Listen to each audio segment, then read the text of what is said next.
sequência, vocês tiveram a fala da Beatriz, a fala da Elaine. São duas falas maternas, cheias de vida, e eu sou uma fala muito técnica, muito objetiva. Eu tento desenvolver um raciocínio na lógica. Então, essa diferença das duas, para mim, é padrão evolutivo. Elas estão numa, eu estou outra, e vamos caminhar. Tá? Então, tá? Elas estão num grau superior, eu estou num grau inferior. O uso das redes sociais é a tecnologia do momento. E nós estamos vivendo uma situação, e chega no final do dia, eu tenho 150 a 200 zaps.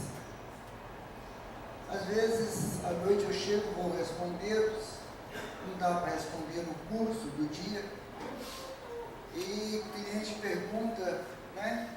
Mas agora, não estou com o zap na mão.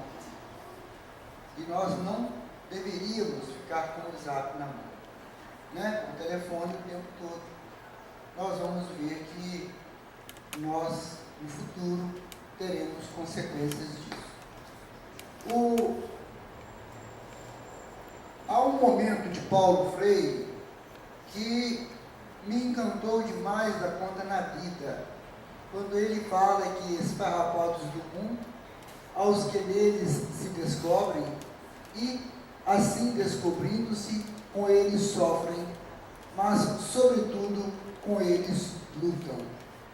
Eu entendi que ele fala que com os sofredores, com os rejeitados sociais, com os homossexuais hoje, com os negros ainda hoje, com as crianças com defeito físico, com o adulto com defeito físico, com drogadicto na rua, que são às vezes aos nossos olhos pessoas invisíveis. A gente passa e não os vê. Eu entendi que Paulo Freire quis entender que quando a gente consegue ver esses esfarrapados do mundo, e que com eles não está funcionando para ele. Que com eles nós nos descobrimos, né? Com ele nós sofremos e passamos com eles a lutar pelos direitos iguais. Então, no slide na frente, eu parodiei, né? Coloquei o seguinte: esfarrapados, coloquei como esfarrapados nossos filhos, tá?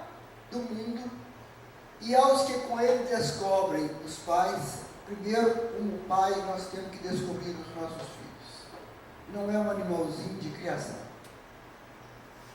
Não é um bichinho que a gente carrega para lá e para cá e dá a ração na hora certa, compra os mimos e dá os mimos. Quando nós os descobrimos, nós sofremos com as aspirações deles e queremos fazer com que eles despertem para estas aspirações. Por isso nós temos que lutar com eles. Não, como já disse a Beatriz, a Elaine, enchê-los de mimos. Criança com acesso à educação, estímulos e afeto não vivenciam experiências afetivas ou sociais traumáticas. Terão um melhor desempenho na vida adulta, com aquisições acadêmicas e ocupacionais mais expressivas. Isso é um compêndio da Sociedade Brasileira de Pediatria, em que ela trata um capítulo chamado de estresse tóxico. O estresse tóxico é toda aquela angústia, todo aquele estresse que vai levar a algum tipo de prejuízo à criança. Então, às vezes a gente acha que está atendendo ao filho, dando ele um celular, nós estamos colocando para ele em doses homeopáticas inicial um estresse tóxico. Bom, nós vamos caminhar um pouco mais para a gente ver, então, o que a gente quer dizer com isso. O estresse na infância, eu vou dizer que eu tenho um medo enorme de cair aqui. Estresse na infância, né? Nós vamos fazer uma elevação do cortisol e da epinefrina. São dois hormônios fundamentais da vida. Eu gosto muito de entender. Eu gosto de que a pessoa me explique o que está acontecendo com o meu organismo quando eu estou doente. Porque uma vez ciente, eu consigo corrigir. Quando eu vou ao meu médico, eu pergunto a ele, por que está acontecendo isso? Aonde eu errei? Porque eu sou responsável pelo meu corpo. Eu falo com os meus profissionais que eu preciso de saber o que está acontecendo, aonde eu errei, para que eu possa corrigir. Então, o estresse tóxico vai fazer uma elevação, a angústia, o sofrer, a insatisfação interna, a não concordância com os fatos que estão acontecendo, leva o cortisol e a epinefrina, que vai fazer uma mudança na arquitetura cerebral, que vai promover uma redução da neurogênese, com distúrbio da plasticidade, neurotoxicidade, alteração das sinapses. Quanto mais sinapse, mais inteligente. O supercomputador, o computador foi tirado do cérebro humano. E a proporção que eles vão fazendo mais conexão, mais ágil fica esse computador para encontrar a informação desejada. Nós temos uma hiperatividade ao estresse que vai fazer um círculo vicioso sem fim. Então, mais à frente, nós encontramos aqui o parênquima cerebral. Aqui, nós temos o que nós chamamos do nosso Winchester. É a nossa placa-mãe.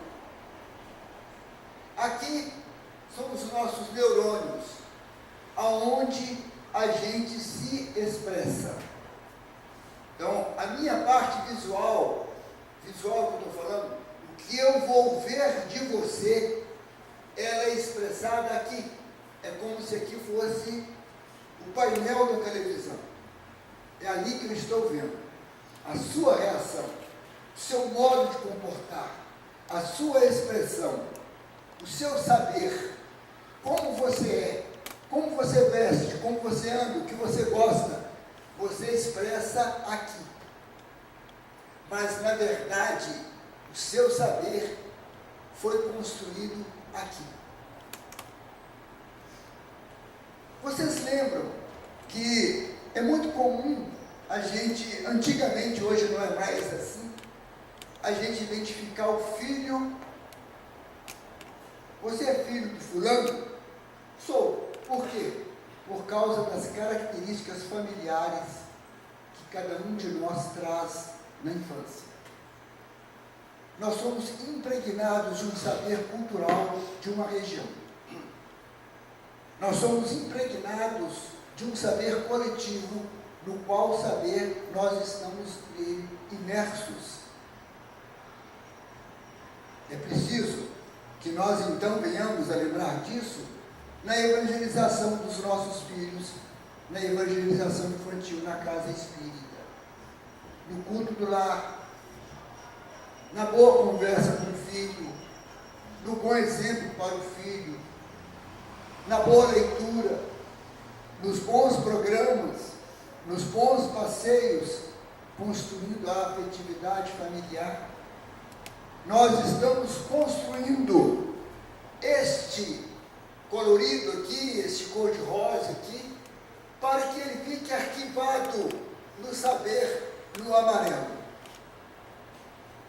Só que aqui você não consegue fazer reset. Você não consegue apagar e criar um programa novo. Uma vez feito esse programa, ele vai ter que voltar ao plano espiritual para ter uma nova experiência, uma nova infância, que está com quem? Eu acho isso muito sério. Quando eu comecei a entender esse saber, que eu li esse artigo, tentei divulgá-lo para vários clientes, mas como a própria Beatriz disse, é muito técnico para quem não está na área entender. Por isso hoje eu estou tentando decodificar isso. Nós fazemos a estrutura da vida futura do nosso filho agora. Não é depois. Depois é remendar. Então a infância está na nossa mão.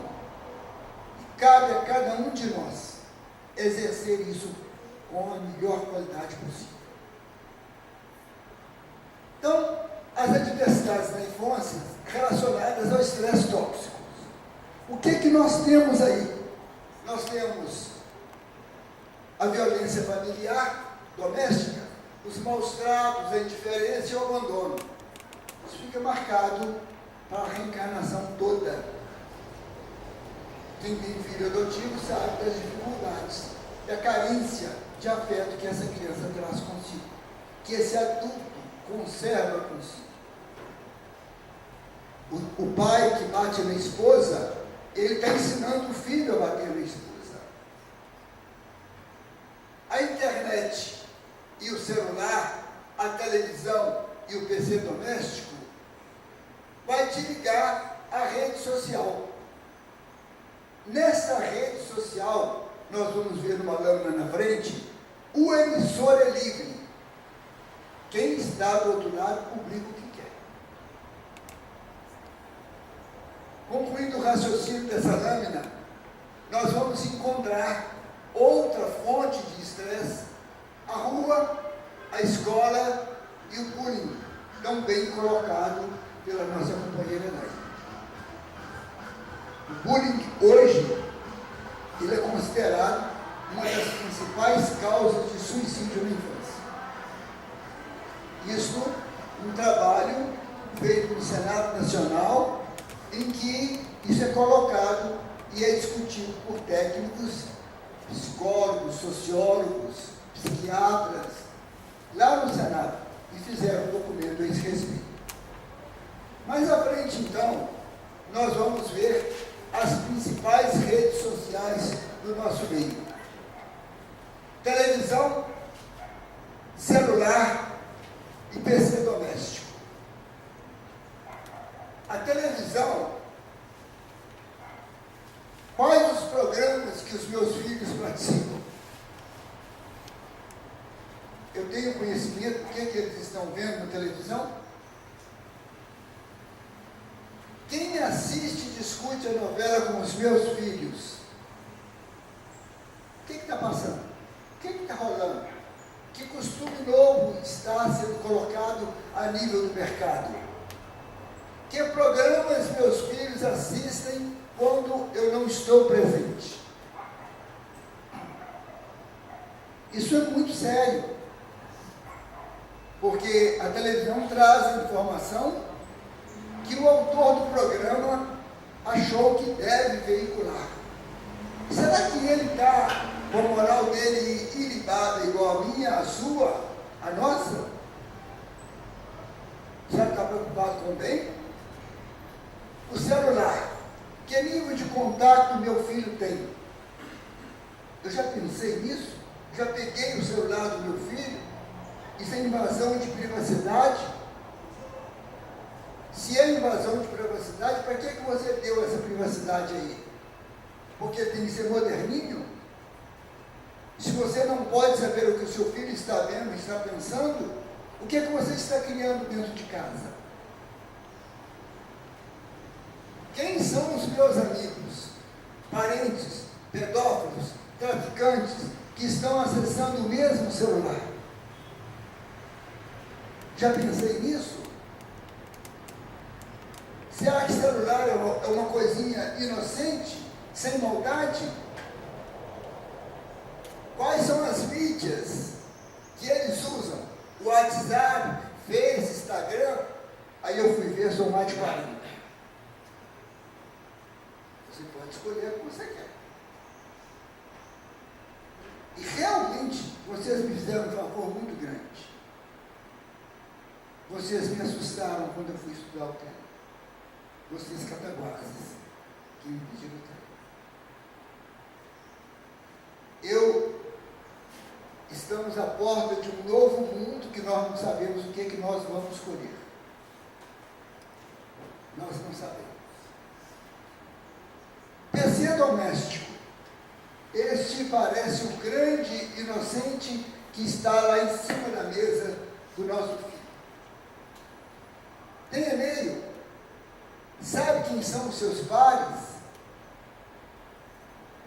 Já deu uma entradinha para ver que tipo de programa eles estão assistindo? Ou só ele sabe a senha? Ou só ele sabe a senha e o negócio é feio. Nós estamos colocando à disposição dos nossos filhos, pela ilusão de que nós temos que ganhar dinheiro para dar conforto à família, pela nossa ausência na participação da vida dos nossos filhos, nós estamos colocando os nossos filhos no abismo. Muito bem, já colocado pela Beatriz e pela Elaine nos estudos anteriores. Para contextualizar, podemos nos direcionar ao pensamento de Schlegel, ao dizer: um dos diferenciais da tecnologia digitais em rede é a livre publicação, com o que se denomina de liberação de polo de emissão, ou seja, na internet, qualquer pessoa pode publicar conteúdos, contanto que tenha acesso a um computador em condição de estar em rede.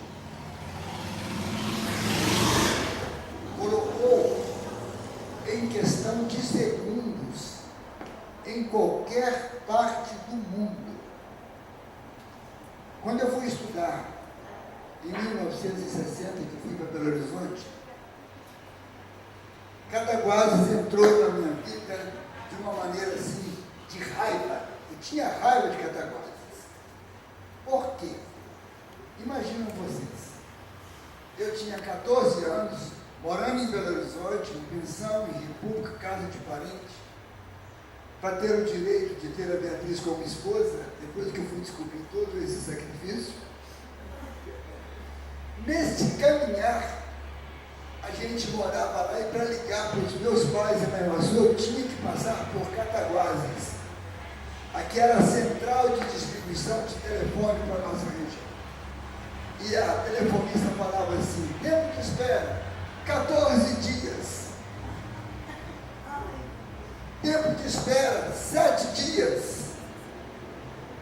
E ela anotava, daí a 7 dias, 12 dias, ela ligava, na hora que ela queria, que a linha desocupava, e falava comigo assim: é a sua vez, pode falar com a sua mãe, com o seu pai. Aí ligava, nem minha mãe, nem o meu pai estavam na linha do outro lado, porque não tinha como programar. Olha o salto tecnológico. Hoje, nós ligamos para o nosso filho que mora no exterior, vendo-o, conversando com ele, em tempo normal. Isto é o celular, é o computador, é a televisão. É este instrumento perigosíssimo, pior do que um revólver, que nós estamos dando de presente aos nossos filhos. Porque ele, com este instrumento, bem usado, vai explodir. Mal usado, vai implodir. Como a Beatriz disse ali com muita clareza, ele vai se frustrar amanhã. Ele não vai acompanhar a turma. Ele não vai conseguir fazer um curso superior. Ele não vai conseguir ficar no emprego. E ele tem maior chance de suicídio. porque ele não desabrochou, não conseguiu conquistar o equilíbrio nas suas frustrações. Voltei aqui para ratificar. Este pedacinho aqui, ele é desenvolvido na nossa infância, com estímulos, quaisquer que sejam, bons ou maus. Nós nascemos para sermos educadores dos nossos filhos. Nós não nascemos para ter bibelô. Bibelô é cachorrinho de madame. Nós precisamos despertar, porque isso que eu estou mostrando para vocês, vocês encontram na ciência como verdade. Coloquei duas imagens de interpretação pessoal. Um filho que passa a vida num sonho vazio, vou ser isso, vou ser aquilo, mas a cabeça não se completa, ela não encheu de informações. Ela tem um sonho que é apenas esse tantinho aqui de neurônio que formou. O resto está vazio. Ela está sonhando que vai ser isso, que vai ser aquilo, mas não partiu para a luta. Já o segundo, ele partiu para a luta. Ele construiu uma arquitetura cerebral muito feliz, completa. Ele pode sonhar com a beleza que vai ser a sua vida. Ele tem os pés no chão, ele está firme naquilo que ele sabe, e do seu saber ele nutre, e ele caminha, ele vislumbra um futuro, vislumbra um horizonte, porque ele sabe que ele está seguro. São imagens que a gente constrói para facilitar o entendimento. Por isso, me rendo a Kardec. Tudo que eu tenho nesse saber, eu tirei da minha consciência dos estudos em Kardec. Que Kardec e Jesus nos abençoe.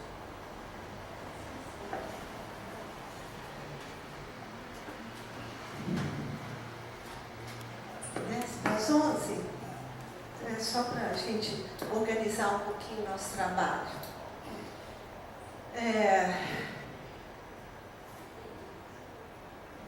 Nós havíamos preparado alguns temas que consideramos desafios, né, para a sociedade, sobretudo para a família contemporânea.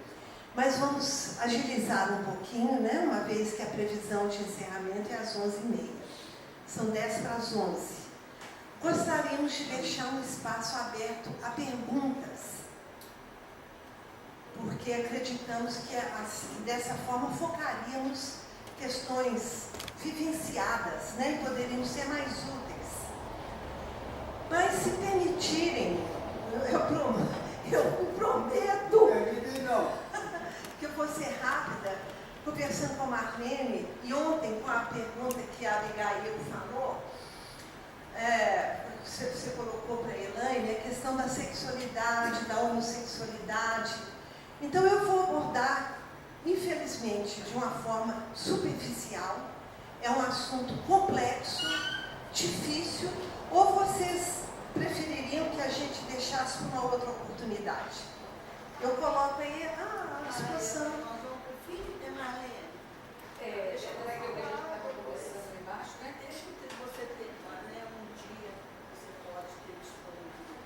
Aí vai ser o ano que vem, sabe?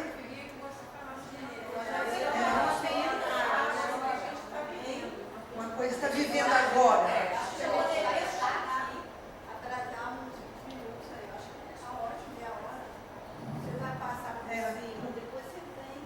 A gente, né, num outro momento que a gente acordasse, né, porque no momento eu nem poderia assumir esse compromisso de imediato, né?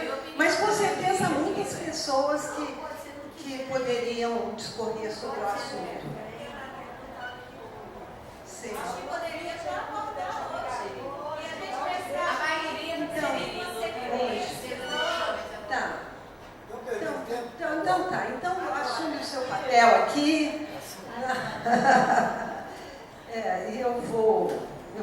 tentar ser mais sintética.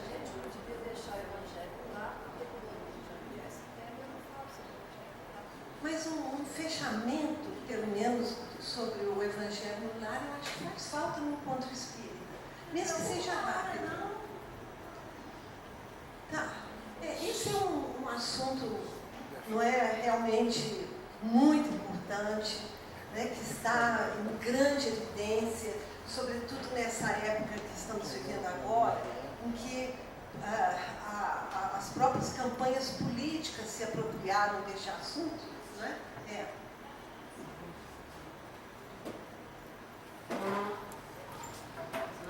Então há muitas controvérsias sendo levantadas e eu me coloco à disposição dentro do que eu puder para elucidar alguma dúvida, tá certo? Gostaria de começar com essa frase de um psiquiatra que faleceu ano passado e que o nosso companheiro, vocês já ouviram falar no Andrei Moreira? Já, né? Ele já esteve aqui? Não, o Andrei não. Ele escreveu esse livro e começa citando Flávio Gicovati. Ele é de Juiz de Fora, né? O Andrei? Não, ele é presidente da Associação Médico Espírita, né, de Minas Gerais. E é um estudioso, um pesquisador nessa área, ele tem escrito muitos livros.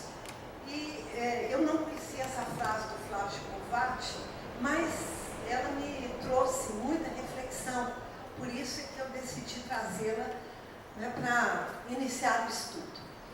Porque eu vou pedir que nós, se possível, nos abramos, né, deixemos, nos esvaziemos, embora seja muito difícil, de preconceitos que tenhamos nessa área da sexualidade. Preconceito a gente combate com a informação. E nessa área, de um modo especial, com o autoconhecimento. Nós vamos aprofundar isso um pouquinho depois. Por isso que eu imagino que essa frase, ela possa trazer um impacto positivo no estudo que vai ser feito, porque ela nos convida, não é, a deixarmos uma nova ideia se aproximar do nosso universo. Cada nova ideia que nos penetra irá desorganizar nosso sistema de pensar e derrubá-lo como um castelo de cartas. Estamos sendo convidados a isso, para aprofundar este tema.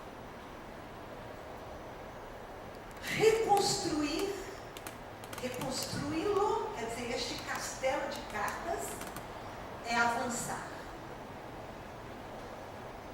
Tomara que hoje a gente consiga derrubar, nem que seja uma torrezinha de um castelo construído por décadas, por milênios, né? Porque essa questão da sexualidade, ela tem trazido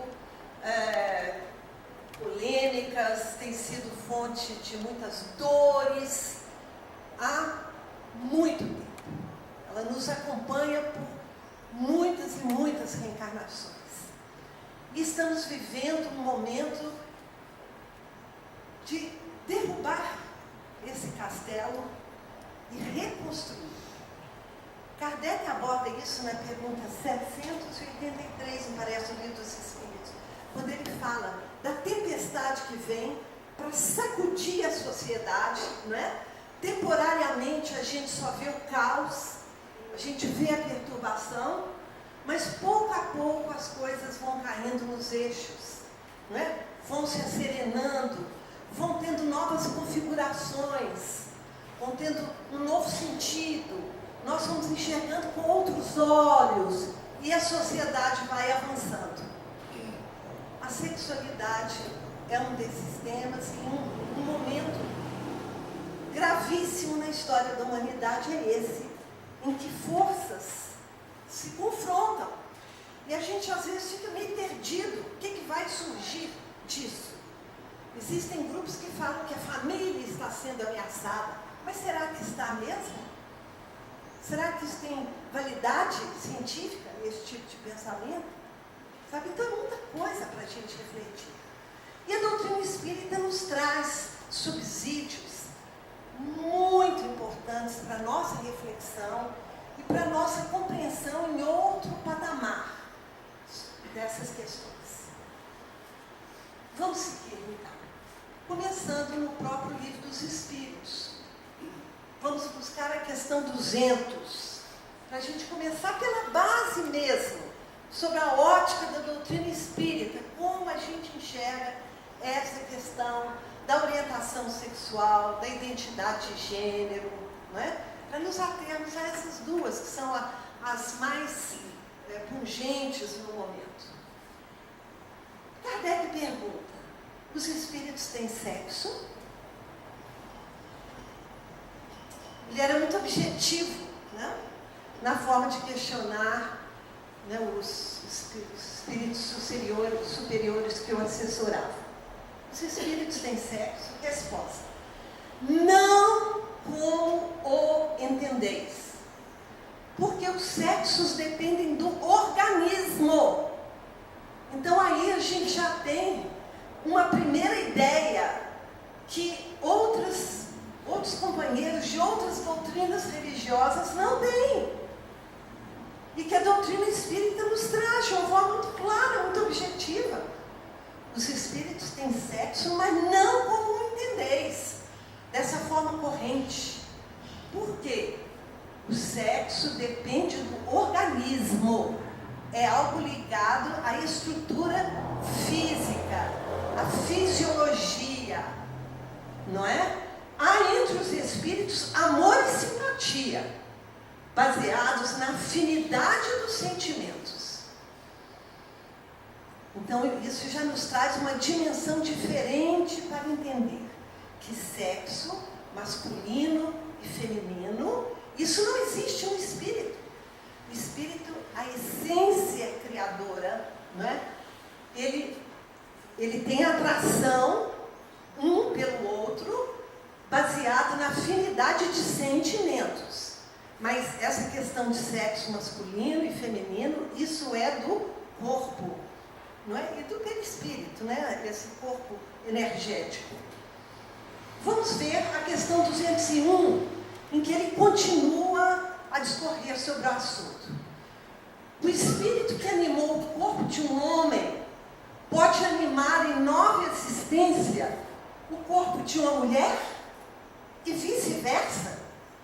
Gente, ele matou o assunto. Eu acho que só com essa pergunta a gente já tem toda uma ótica diferenciada para que, como espíritas, nós nos posicionemos na sociedade de uma forma objetiva, clara, nítida, não é? Então, resposta: sim. São os mesmos espíritos que animam homens e mulheres. O negócio é muito mais profundo do que a gente imagina. Mas a 202 vem complementar essa. Quando errantes, quer dizer, quando livres, quando na erraticidade, não é? Já sem o corpo físico, sem essa estrutura, não é, pesada, que prefere o espírito encarnar no corpo de um homem ou no corpo de uma mulher? Resposta: os espíritos encarnam como homens ou como mulheres, porque não têm sexo. Como devem progredir em tudo, cada sexo, como cada posição social, lhes oferece provações, deveres especiais e novas oportunidades de adquirirem experiências. Aquele que fosse sempre homem, só saberia o que sabem os homens. Então faz parte da necessidade evolutiva de todos nós, espíritos eternos, faz parte deste processo o reencarnarmos, ora como homens, ora como mulheres, de acordo com as experiências necessárias para que cresçamos, para que aprendamos, para que reconstruamos caminhos. Aí nós temos a opção, muitas vezes. Outras vezes não, né? A reencarnação é compulsória, nós vamos ver isso daqui a pouco.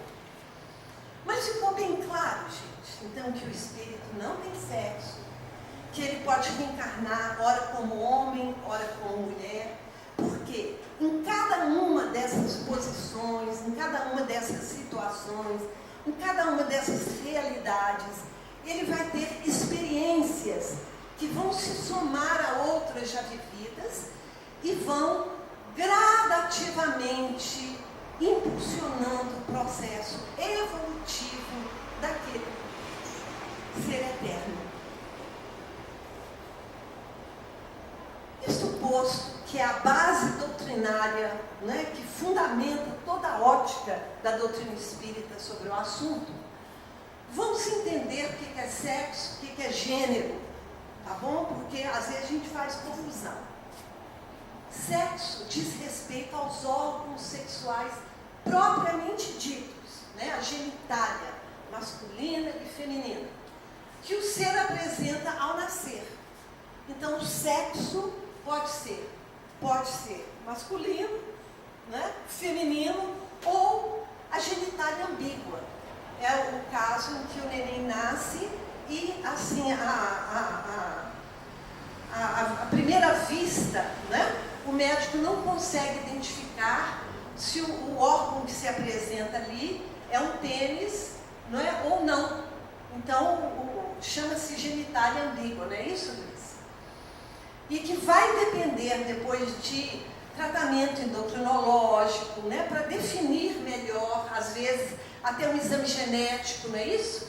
Para decidir, não é, se ali é um menininho ou uma menininha que estão reencarnando, né, naquele corpinho que tem aquele sexo.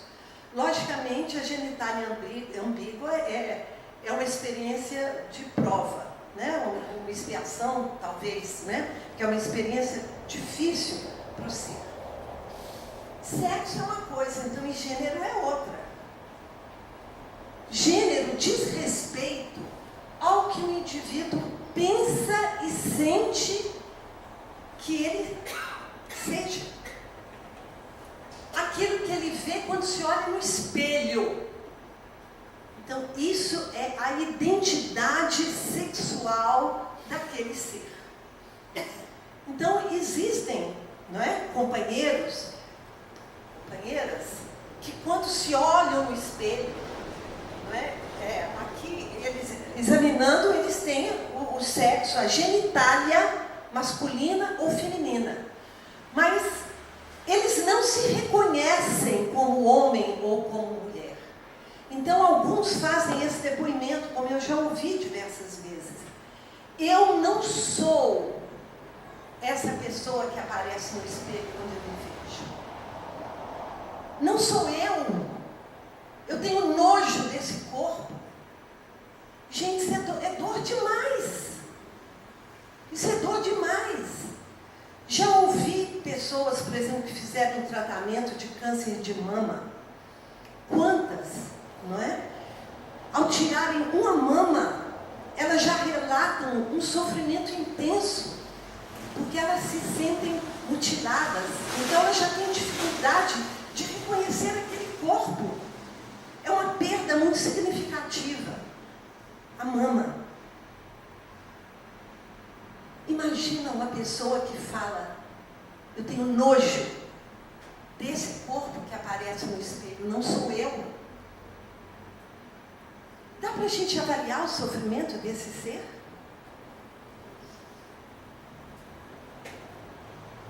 Quando a gente começa a tentar se colocar na situação, não é? A partir, às vezes, de problemas físicos, né? Pequenas cirurgias que a gente faz, eu acho que a gente já começa a sensibilizar o coração. Por isso é que eu falo que preconceito, que é o que ainda vige na sociedade hoje, não é? Pelo menos 80% da sociedade, humana, não é? ainda tem um preconceito arraigado em relação à identidade de gênero, né? E as questões de orientação sexual. Eu vejo que à medida que a gente começar a se colocar no lugar e imaginar que eu posso vir a reencarnar, não é? Daqui a algum tempo, há uma necessidade reencarnatória minha, eu virei um corpo masculino. Posso ter que passar por uma experiência dessa? Eu não sei, vai depender da minha história. Mas a gente começa a ter uma sensibilidade maior para respeitar e entender a dor do outro. Então, gênero é isso. É desrespeito ao que a pessoa sente em relação a ela mesma. A ela mesma. Eu me sinto homem ou me sinto mulher? E, de repente, isso, a visão que eu tenho de mim, né? A Beatriz, que tem os órgãos femininos, eu me sinto de outro sexo. E rejeito, muitas vezes, esse corpo. Não é? É o caso dos transexuais. Então, o gênero pode ser masculino ou feminino, independentemente do sexo biológico. O transexual é um indivíduo que tem o sexo biológico com que nasceu, mas tem a identidade sexual do sexo oposto. Então, gênero é isso, é como eu sinto em relação à minha sexualidade. Se eu tenho um corpo feminino e me sinto uma mulher, estou bem como mulher, gosto de ser mulher, curto ser mulher. Então, está tudo bem. A ciência dá isso o nome de cisgênero. É aquela pessoa que está bem com a sexualidade que ela traz. É cisgênero. Agora, quando ela se sente, não é, numa identidade sexual diferente da identidade biológica, ela é transgênero. Deu para entender? Poderia haver um conflito existencial? Com certeza, poderia não. Existe. Já imaginou você não aceitar, no caso da transexualidade, não é, que está sendo muito discutido no momento, você quer um conflito maior do que esse? De ter dificuldade de aceitar, não é, o corpo que você traz, porque você sente que aquele corpo não é você. Você gostaria de ter um outro corpo, uma outra sexualidade. Não é complicado isso? Nós temos companheiros nossos da espírita que vivem, né, nesse estado. A gente tem que ter muitas condições e muita informação para estar junto com eles. Né? Então, é o que eu digo, que a informação é fundamental para nortear a nossa postura de espíritas e diminuir o preconceito que a gente traz de vidas anteriores, porque essa questão da sexualidade, ela tem permeado, não é, séculos de religião dogmática, não é, radical, não é, que impõe regras de conduta, que exclui pessoas, não é verdade, que mata. Quantos milhões já foram mortos por essas questões e continuam sendo. E o nosso país é o país que mais apresenta homicídios de homossexuais e transexuais no mundo. Vocês sabiam disso? É o Brasil, o campeão de homicídios. O índice de suicídios entre homossexuais e transexuais é altíssimo. Porque, além dessa dificuldade de aceitação que muitos já trazem, né? Mas que a sociedade alimenta à medida que os exclui, à medida que os desqualifica, à medida que os considera seres inferiores, imorais, não é? Oi? Fazem bullying. A sociedade, quer dizer, o agrupamento humano ao entorno deste ser, não é? Geralmente o trata cruel, de uma forma muito violenta, pejorativa, desqualificatória, sendo que isso existe no próprio meio espírita e nós temos a base doutrinária, que lemos há pouco. Pergunta 200 do Livro dos Espíritos, 201 e 202, que nos afirma que o espírito não tem sexo, não é? Que a gente pode reencarnar ora como homem, ora como mulher, dependendo das nossas necessidades evolutivas, que todos somos seres em caminho de evolução. Nos afirma que todos fomos criados simples e ignorantes, né? Por isso que precisamos vivenciar uma série de experiências, até para aprendermos a nos colocar no lugar do outro. Tanta coisa que a doutrina espírita nos traz como referência, e dentro do nosso próprio meio, nós vemos muita discriminação, muito preconceito. Eu acho que nós, trabalhadores das casas espíritas, a gente tem que se preparar para essa inclusão, porque essa aceitação, a gente já tem que estar trabalhando nisso, porque como que a gente vai receber aquela pessoa? O nosso olhar, a nossa forma de dirigir essa pessoa, a gente tem que estar preparados, né? É verdade. Quando a gente acha um companheiro que já resolveu isso ultimamente, tem caso da casa é do sexo masculino. É do sexo masculino, mas já se resolveu dentro da ideologia de gênero aí, já se aceitou, ele está tão bem resolvido que quando chega na casa e conversa com a gente, é necessário que eu o respeite ou a respeite no nome que ela quer ser chamada e tenha amor. Então essas coisas estão voltando para mim, para nós trabalhadores. Respeito e amor. A gente não está sabendo ainda lidar com essa aceitação. Né? E o entendimento de que a diversidade é, na realidade, um tesouro, porque quando a gente aprende a conviver com as diferenças, então ser diferente não quer dizer que seja pior, não quer dizer que seja normal, é diferente, não é verdade? E a gente cresce com as diferenças, como tantas características individualizam os seres, não é verdade?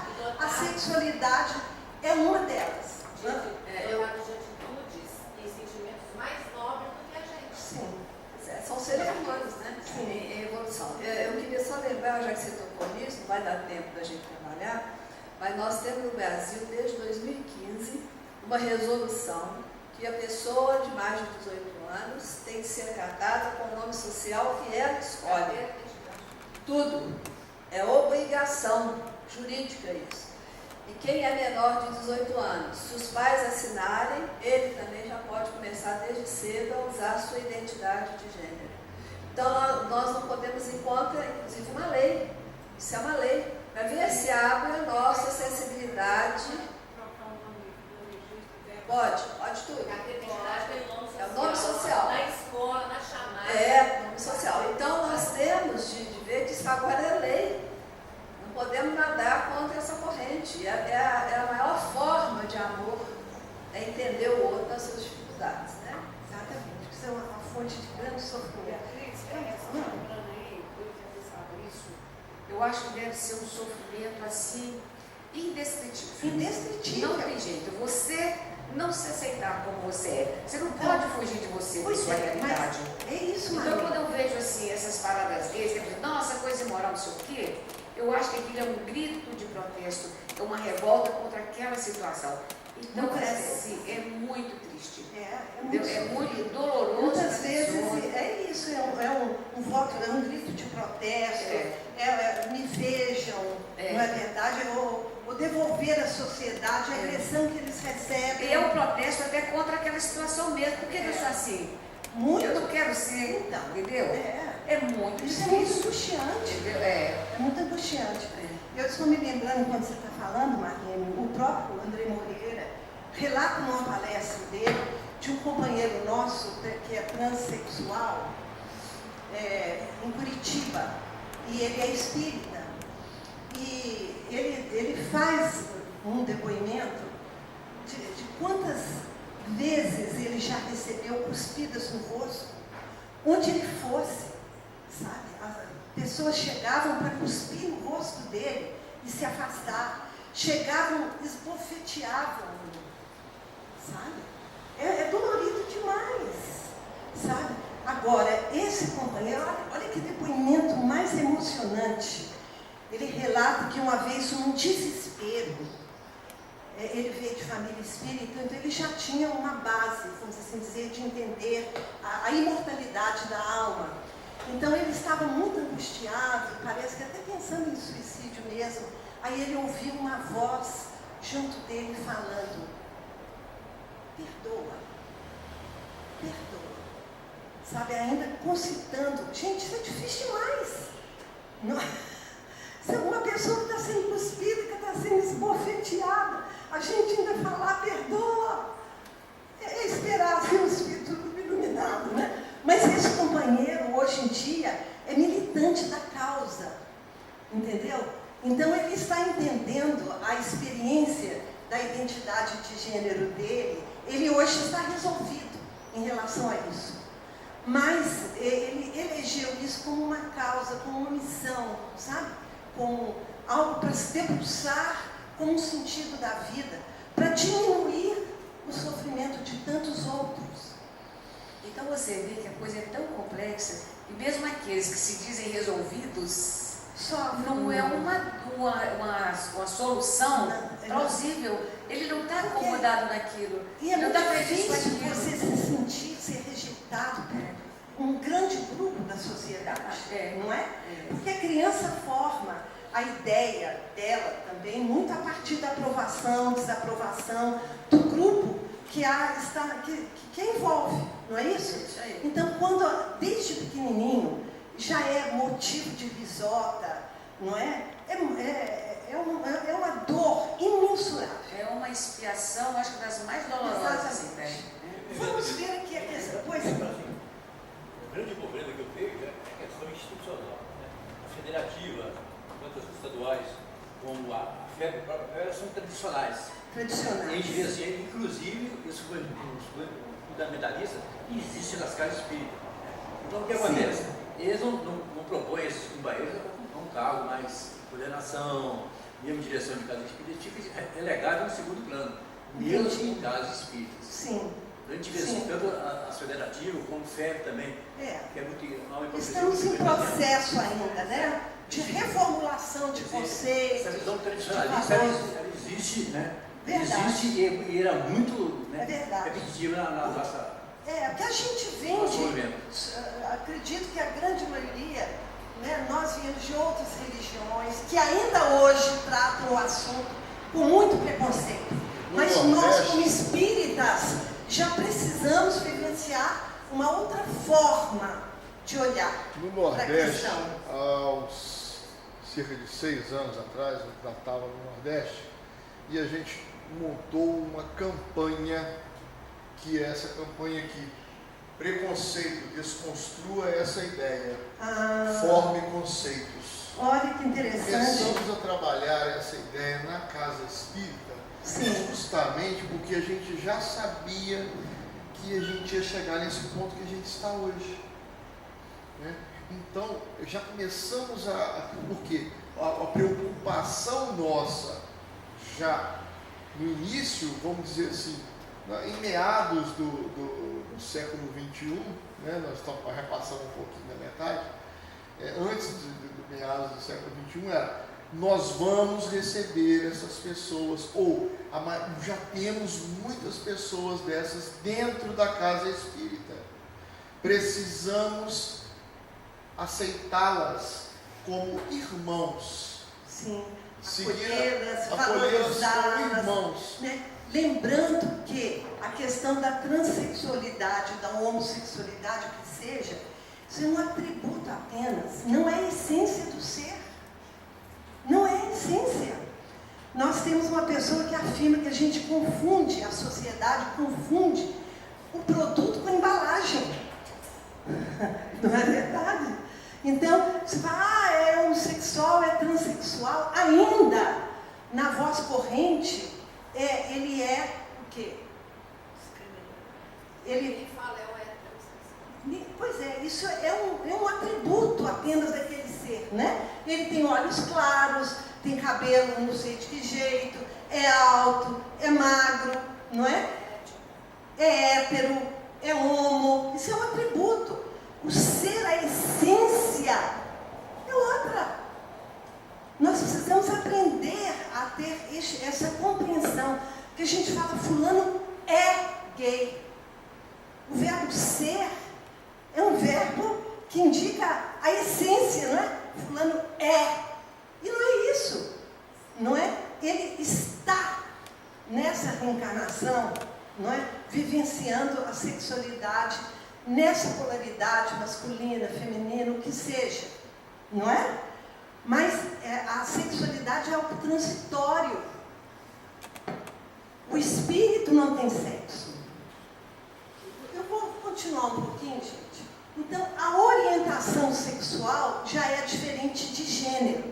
Então, vamos lembrar que gênero é como a pessoa se vê em relação à sua sexualidade. Agora, a orientação sexual é o direcionamento do desejo sexual do ser, do afeto, para um determinado sexo. Então, a identidade de gênero é uma coisa, ela diz respeito a como a pessoa se vê, é ela com ela mesma. Está clara essa diferença? Porque nem sempre a gente entende, confunde uma coisa com a outra. A identidade de gênero é como a pessoa se vê. E a homossexualidade é como a quem ela direciona o desejo sexual dela. Se é uma pessoa do mesmo sexo ou do sexo diferente. Está entendida a diferença?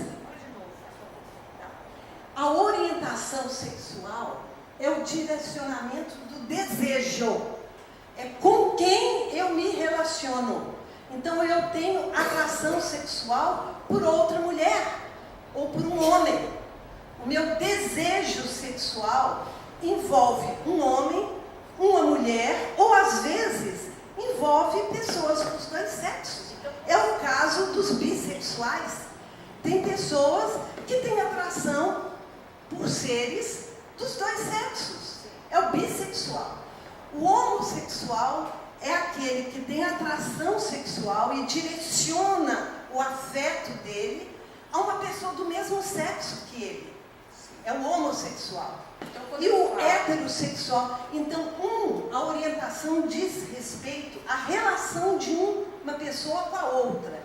E a identidade de gênero diz respeito à pessoa com ela mesma. Sim. Se ela se aceita sendo homem, não é? Com aquela genitália, com aquele sexo, ou se ela se não aceita, ela se sente uma mulher ali aprisionada num corpo masculino.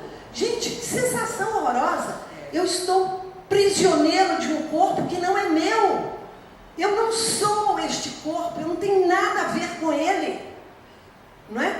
É um conflito profundo demais. Não é? E necessita de todo um aporte profissional, competente, mas a sociedade desqualifica tanto que é muito difícil a gente encontrar alguém que realmente se aceite, não é? Porque desde pequenininho é excluído, é desqualificado, é objeto de chacota, não é? É como esse companheiro lá de Curitiba, recebendo cuspidas, bofetadas no rosto. Muito difícil a pessoa. Meu Deus, que admiração que eu tenho por esses companheiros que conseguem superar toda essa violência da sociedade em relação a eles. A minha dúvida foi isso. Quando fala em orientação, é a maneira de proceder com. Mas aí é como ele, né, direciona isso aí. A energia sexual dele, né? O desejo sexual para alguém do mesmo sexo ou do sexo oposto, não é? Ou às vezes direciona para os dois. Então, a orientação sexual é homo, é hétero, é bissexual, e nós temos também seres que são considerados assexuados, né? O desejo sexual, esse físico forte, não existe, não é? Tem afinidade de sentimentos, não é? Sintonia, mas não tem esse apelo, não é? Da energia sexual física. Está entendida a diferença entre identidade e orientação? Então vamos seguir. Então, a homossexualidade é considerada hoje pela ciência como uma variante normal do comportamento humano, presente na natureza. Quer dizer, os estudos demonstram que no próprio reino animal, não é? Existe entre os animais a homossexualidade. Então isso não é um distúrbio, não é uma doença. É uma condição presente na natureza. Até nas plantas também existem. Sim, até nas plantas. Isso a ciência tem colaborado muito, né, para colocar a verdade de uma forma objetiva. Nas suas múltiplas expressões. Gente, isso aqui foi demais. Esse livro, cadê? Esse livro aqui é impressionante. Vida e Sexo de Emmanuel. Como eu falei ontem, ele foi o copyright, né? Os direitos autorais desse livro foram adquiridos em 1900. Adquiridos não, né? Porque o Chico não sobrou nada. Cedidos à Federação Espírita Brasileira em 1970. 1970. Quer dizer que Emmanuel ditou, né, os capítulos desse livro antes disso para o Chico, não é isso? Num desses capítulos, me parece que é esse daqui, ó, é o 21, em que é abordado, o nome do capítulo é Homossexualidade, num livro. Uma época que se falava homossexualismo. Homossexualismo. Era uma doença. Era uma doença. Exatamente.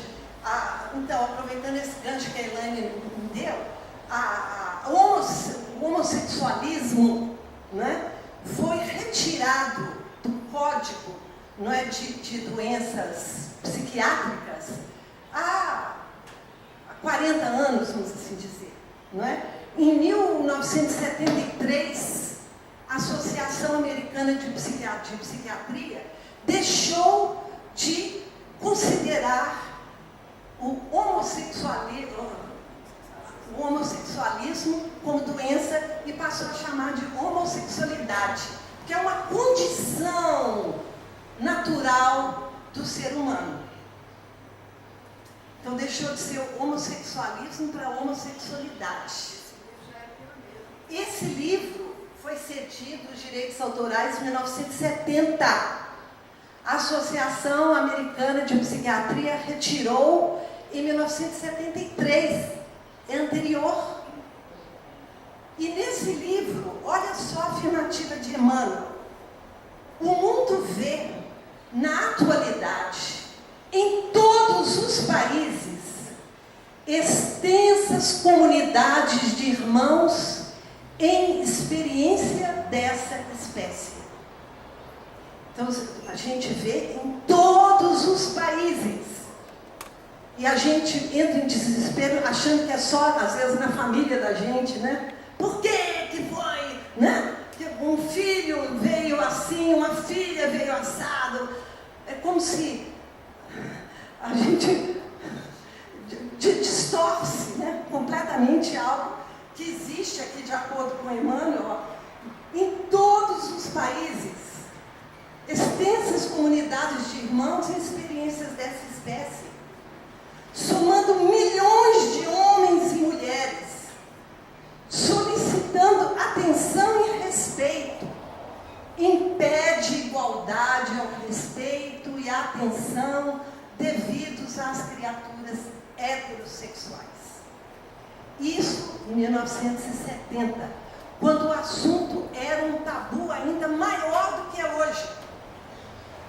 Sendo que dados da atualidade já demonstram que 41%, aliás, que a cada 26 horas, um homossexual ou um transexual são vítimas de homicídio.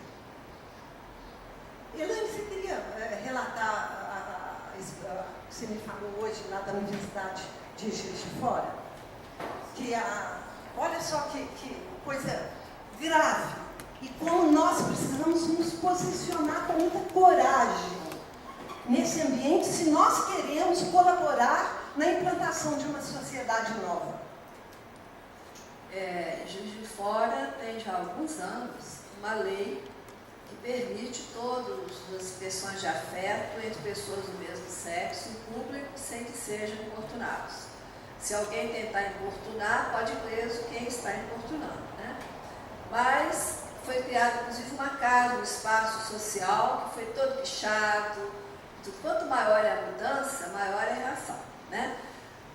Agora vocês vejam, na universidade, essa semana passada, foram pichados vários lugares, morte aos gays, parodiando o momento político, né? De morrer os gays, que é melhor ter um filho morto do que um filho gay, etc. Então, vocês vejam, na universidade, que é onde deviam ter as pessoas que mais pensam, que mais refletem, que mais leem, que mais ouvem culturas diferentes e participam de culturas diferentes. Então, a universidade foi obrigada agora a baixar uma norma interna para proteger esses seres que não andem mais de mão dada, que não tenham expressões de carinho público para evitar serem mortos dentro da universidade. Vocês vejam se isso tem cabimento. Não parece que nós estamos, ninguém regride, mas não parece que nós estamos regredindo? Quando a gente sabe qual é a definição de caridade do Livro dos Espíritos, né? Benevolência para com todos. Não é só para o nosso narciso que parece conosco. Nem isso a gente consegue fazer. É verdade. Agora, quando eu falo que se obrigada, Elaine, que se configurou homoafetivo. Homoafetivo. O vocábulo agora, para maior respeito, é homoafetivo. Nem fala homossexual, nada disso. Aí entra o afeto, né? Sim. Entra o afeto, a afetividade. Ele tem todo o direito, né, de expressar, não é, a afetividade dele e em direção, né, a uma pessoa do mesmo sexo. E eu achei aquela jornada, vivemos momentos de muita conturbação, mas está acontecendo muita coisa interessante. A fala do Papa Francisco naquela Jornada Mundial da Juventude, vocês lembram? Numa entrevista que ele deu dentro do avião? Né? Gente, a Igreja Católica, não é? Como tem trazido, através dos milênios, essa questão. Não é verdade? Então, olha a declaração. Quem sou eu para julgar os gays? Ele utilizou a palavra gay, né? Quem sou eu para julgar os gays?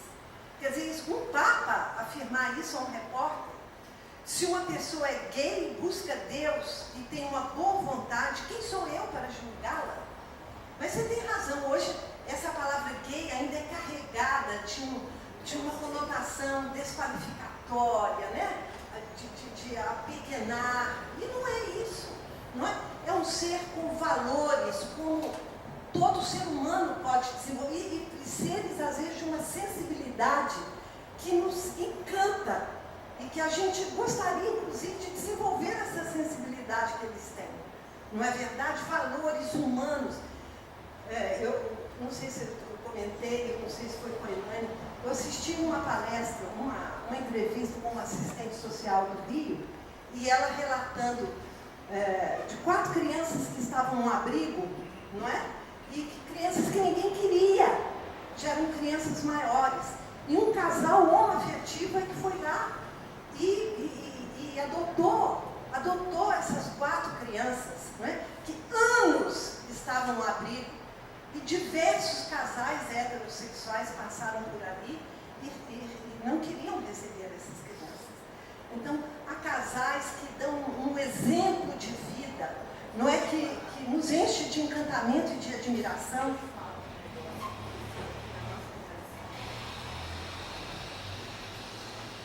Gente, nós temos aqui uma colega espírita, não vou falar o nome, né? Vou só contar o caso. ela falou assim, meu filho é gay, né? Mas é meu filho. E o que eu vou fazer com ele? Vou jogar ele na rua? Não posso. Eu tenho que tratar ele com muito carinho, com muito amor dobrado. Eu tenho que procurar uma psicóloga para ajudar ele, sabe? Eu achei essa colega nossa aqui. Sim, madura. Sim, mas ela é de uma assim, sabe? De uma sinceridade, de uma honestidade, de uma afetividade enorme. Pois é, agora quando fala eu vou procurar um psicólogo para ajudar o meu filho, eu queria dizer que, na realidade, o psicólogo não vai trabalhar a homossexualidade. Entendeu? Porque isso não é doença. Mas vai ajudar a pessoa a enfrentar o problema. Vai fortalecê-lo, de repente, na resiliência, para ele não se encolher, ele não entrar em depressão, ele não ter crise, né? De angústia. Ele vai fortalecer. Vai fortalecer, mas não, porque o ano passado, né, houve essa questão, esse debate lá no Congresso, da cura gay, não é isso? Uma coisa absurda, sendo que o psicólogo que aceitar um cliente para mudar o sexo, isso é um engodo, exatamente, pode ter o diploma cassado. Porque, aliás, a psicóloga não é para mudar ninguém. Ela é para fortalecer a pessoa nos problemas dela, sim, nos conflitos dela. Não é só na parte gay. Não é para ela se valorizar, para ela trabalhar a autoestima, a relação com o outro. A psicóloga é esse o trabalho dela. Ela não vai mudar ninguém. Ela não vai mudar.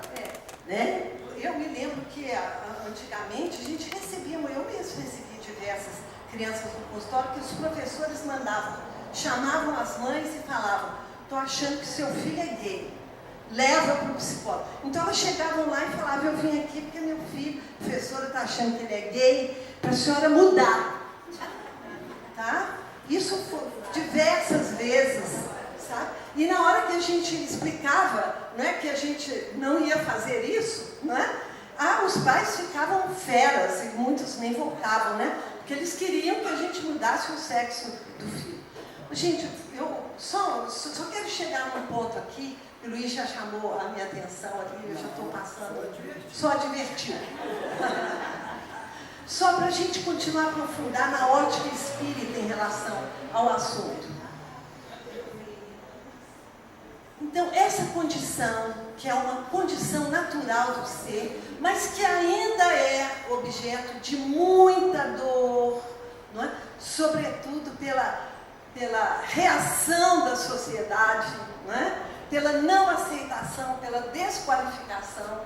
Então, é importante a gente entender a causalidade segundo a ótica espírita. Seria, de acordo com o Andrei Moreira, né? Primeiro, a consequência natural do reflexo mental e emocional condicionado na vivência do mesmo sexo por muitas reencarnações. Então, aquele ser que durante 20 reencarnações, não é, renasceu no mesmo sexo, a transição para um sexo oposto, não é, pode trazer esse tipo de conflito. Mas são experiências necessárias ao processo evolutivo de cada um de nós. Outra, condição facilitadora da execução de missão espiritual. Então, o mundo espiritual nos esclarece que muitas vezes um companheiro solicita essa condição, não é, como facilitadora de uma missão. Por quê? O homossexual, ele vai ter que aprender muitas vezes, a grande maioria das vezes, a trabalhar a solidão. Não é? Então, eles consideram, alguns, não é, que tendo essa condição de solidão, eles vão ter mais disponibilidade para se dedicar a determinadas tarefas, vão ser mais produtivos em outras tarefas, porque não vão ter essa demanda, vamos assim dizer, não é, da vivência sexual tão forte, né, como outras pessoas têm. Isso Chico Xavier, é, exatamente. Não tem necessariamente que ele tem que ter esse desejo. Sim. E ter a vida que os outros querem ter, os Sim, normais. eles Né? abrem mão, não é, dessa possibilidade, dessa vivência, não é, dessa troca da energia sexual no aparelho fisiológico. Isso, não é? Essa é a primeira aí também, eu vejo isso, porque senão, se ele vier e passar, essa primeira questão aí, e passar pelo sofrimento que os homoafetivos, né, agora passam, então isso aí passa a ser uma expiação para ele. Assim, E não é? O fato dele ter vivido muitas encarnações, 20 encarnações, por exemplo, como mulher ou como homem, e trazer essas tendências de mulher e de homem, isso aí é cruel, né? E eu acho que a lei divina não imporia a ele isso. mas é opção, nesse caso. Ele optou, mas ele não vem assim. Ele escolha. Ele escolheu e tal, mas ele não vai ter esse sofrimento que Não, o outro, não, né? não.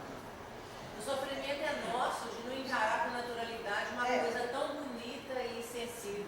Eu acho que essa sensibilidade dele com mulher, vamos supor que ele veio com mulher, por exemplo, ele é mais sensível às coisas, se ele até consegue se casar. Então ele gosta de arrumar casa, de fazer isso aí, mais ou menos isso. Sim. Porque eu tenho conhecidos amigos que são assim, mas têm filhos.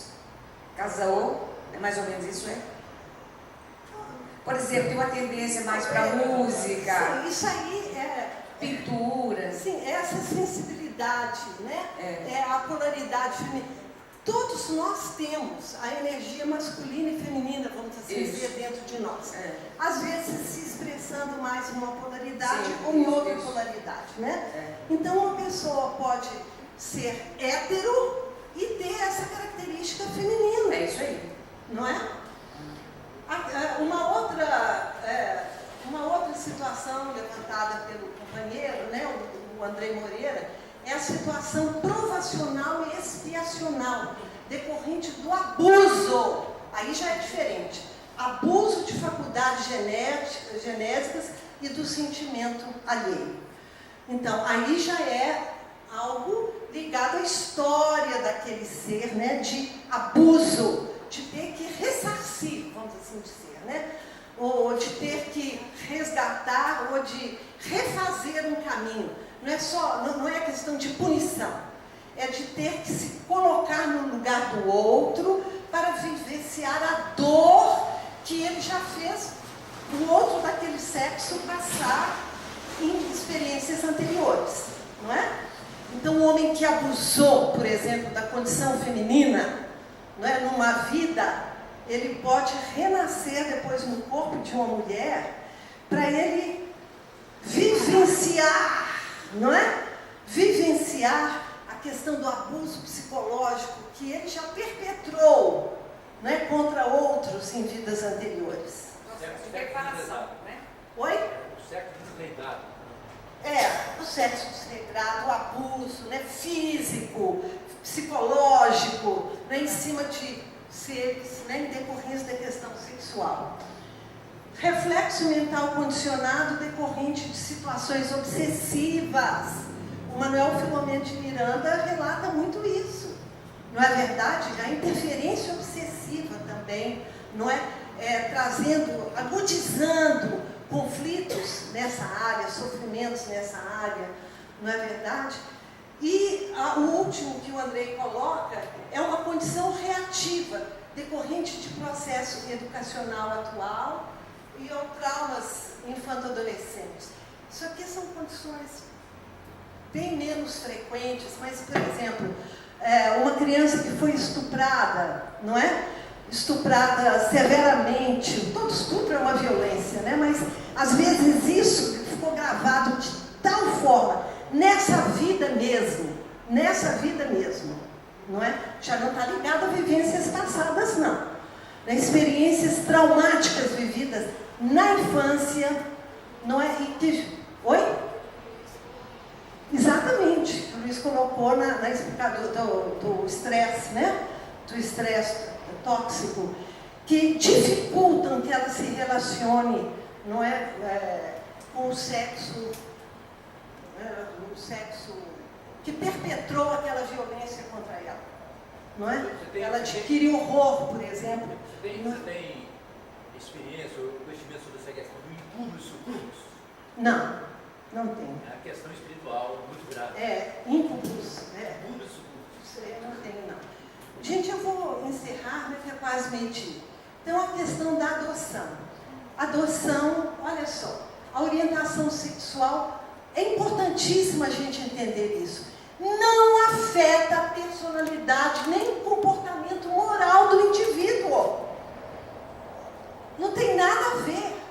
A orientação sexual, nós já falamos, né? Para que direção está o desejo sexual dele. Mas isso não tem nada a ver com o comportamento moral, nem com a personalidade. Ele é, na essência, não tem nada a ver. A orientação sexual é um adjetivo. Qualquer ser humano, desde que tenha responsabilidade, capacidade de criar e educar outro ser, pode ser agente da misericórdia divina em favor da humanidade. Né? Porque tem muita gente que fala assim, não pode casal homoafetivo, adotar criança, como é que vai ficar a cabeça da criança? Os estudos não demonstram que a cabeça das crianças dançou, que por causa disso as crianças também tiveram uma orientação sexual adequada. Não há nenhuma pesquisa que atente nessa direção. Da mesma forma que não há nenhuma pesquisa que fale que a família homoafetiva, ela ameaça a família heterossexual. Sabe? Oi? São filhos de héteros, pois é. Então, agora, o problema é a apropriação que está havendo, a apropriação, na atualidade, de ideologias ligadas à política partidária, não é? Aí tem grupos se digladiando, insultando, se agredindo, mas por interesses outros, disputa de poder, não é? Dizendo que família homo vai destruir a família brasileira, coisas desse tipo. Vocês entendem, né? O que a gente quer dizer? Oi? Mesmo discurso. Exatamente. Discriminatório.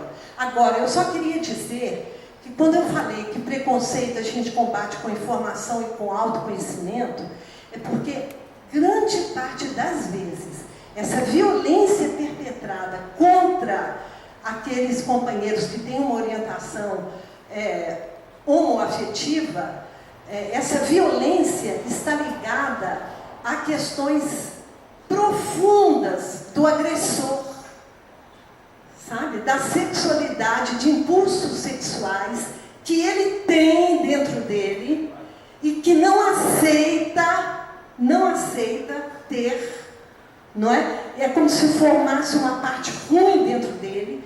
Isso eu não quero dentro de mim, eu não posso sentir isso, eu não aceito que eu tenha esse desejo dentro de mim, não é? Então, eu agrido aquele que tem a coragem de vivenciar um relacionamento homoafetivo. Esse é um mecanismo psicológico muito profundo, sabe, às vezes é até inconsciente, mas à medida que a gente se conhece, a gente pode perceber que a gente tem impulsos dentro da gente.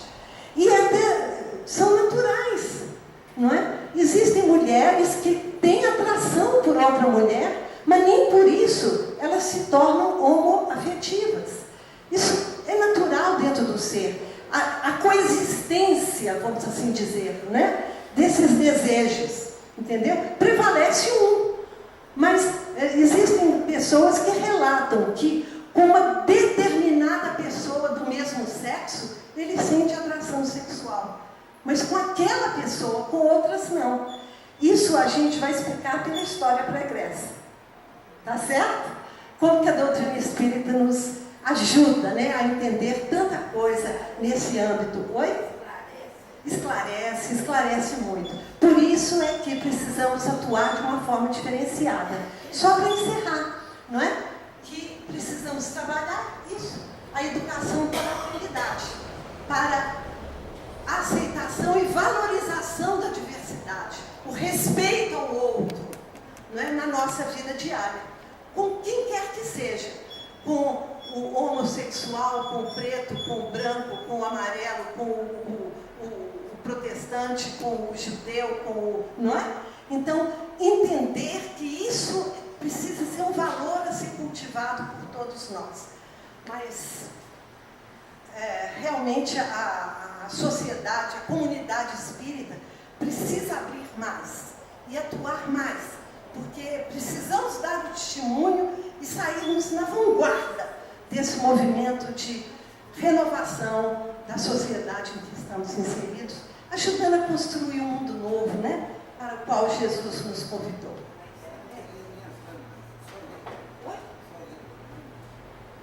André Luiz? A ética da alteridade consiste basicamente em saber lidar com o outro, entendido aqui não apenas como o próximo ou como a outra pessoa, mas além disso, não é? Além disso, com o diferente, o oposto, o distinto, o incomum ao mundo dos nossos sentidos pessoais. O desigual, que na realidade deve ser respeitado como é, como está, sem diferença ou descaso, repulsa ou exclusão, em razão das suas particularidades. É isso, né? Vamos em frente.